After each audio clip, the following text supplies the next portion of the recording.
and looking for your words and it's necessary.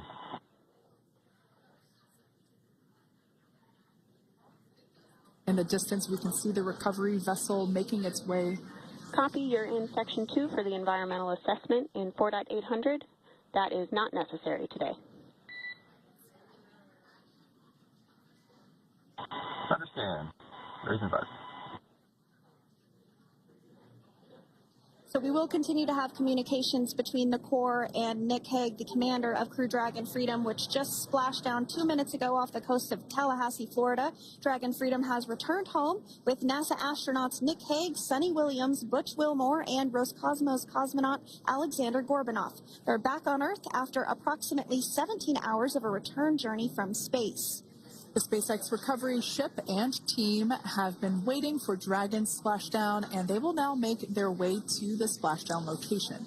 The teams have been ready and waiting about 3 nautical miles away, so it's going to take them about 30 minutes or so to make their way to SpaceX Freedom. Pretty sure we're in Stable 1. Copy, Stable 1. We see the same. It's going to take about 30 minutes for the recovery team to make their way over to Nick, Sunny, Butch, and Alexander, who are still seated and secured inside that Dragon spacecraft there on your screen. Incredible views there of that thermal protection system, or TPS.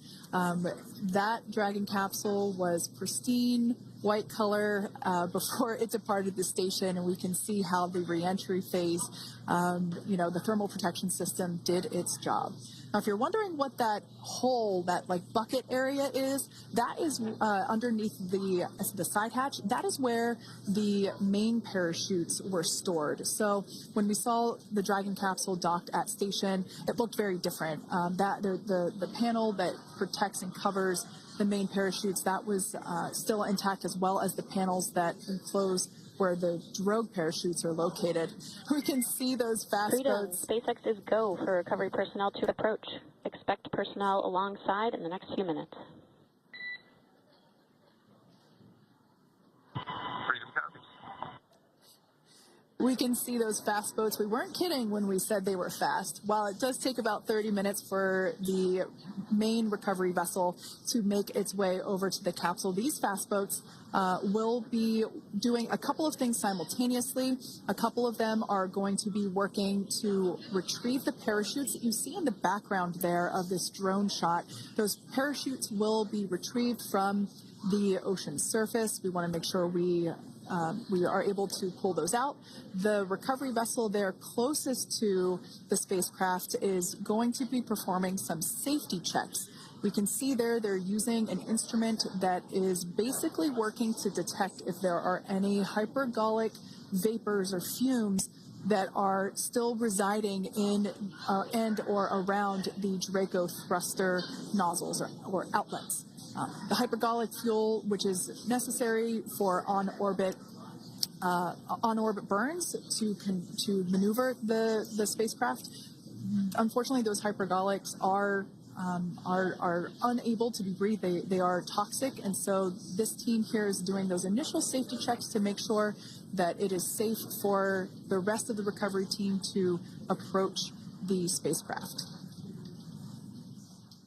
They're also checking to make sure that any residuals from the pyros are safe and are not going to cause any issues. We can see the team working their way around the spacecraft to do these, basically these sniff tests on all of those Draco thrusters. And as we continue to await the recovery of our Dragon spacecraft with NASA astronauts Nick Hague, Sunny Williams, Butch Wilmore, and Roscosmos cosmonaut Alexander Gorbanov inside, Dragon has autonomously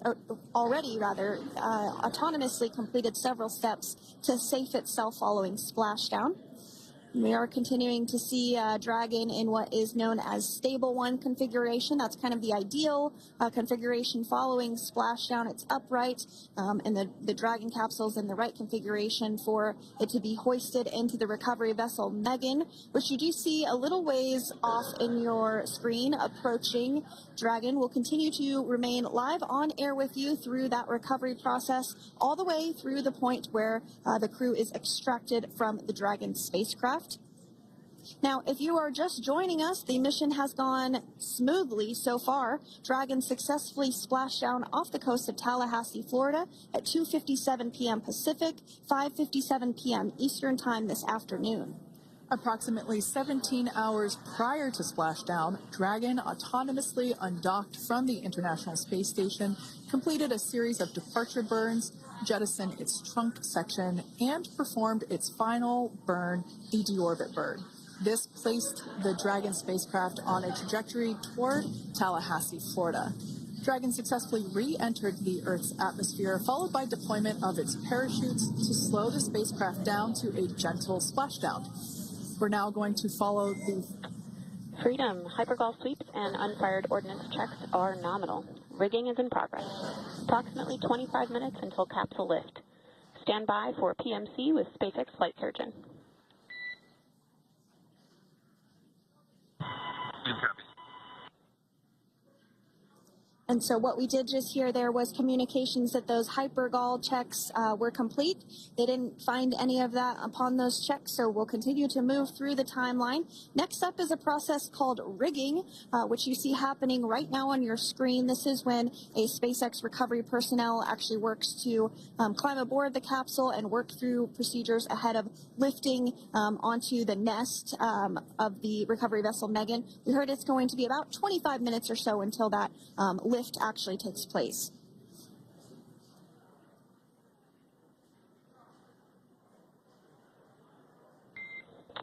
Okay, Freedom, the next call will be from the SpaceX flight surgeon on Dragon and Ground Private. Understand. Thank you.